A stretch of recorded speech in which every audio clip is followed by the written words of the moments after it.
வாங்க பைக்கார தம்பி வாங்க. வணக்கம். செக்கு திரும்பிருச்சு. என்ன தம்பி நீங்க இத இப்படியே திருப்பி போட்ட வேண்டியானே, இதுக்கு ஏன் பைக்க போட்டுக்கிட்டு வரீங்க?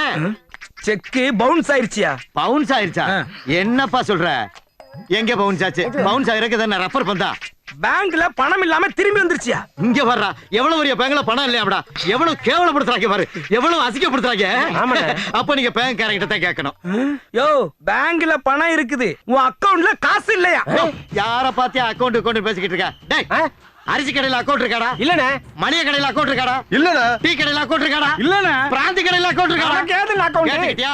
ஒரு டீ வாங்கினா கூட நாங்க கேஷ் கொடுத்து தான் வாங்குவோம். இப்படி இருக்கும்போது பேங்க்ல அக்கவுண்ட் வைக்கிற அளவுக்கு எங்க குடும்பம் என்ன கேவலப்பட்டு போயாடா கிடக்கு? அதானே. அப்புறம் எப்படியா செக் கொடுத்த? நல்ல கதையா இருக்க. நீ தானே கேட்ட. பேங்க்ல அக்கவுண்ட் இல்லாம உனக்கு எப்படி செக் புக் வந்துச்சுங்கற? அது சிவகாசில பிரிண்ட் ஆகி செண்பகா லாரி சர்வீஸ் வழியா வருது. அதை எடுத்து உனக்கிட்ட கொடுத்தேன். வேணும்னா சொல்லு, அடுத்த மாசத்துக்கு இப்பவே கொடுத்துறேன்.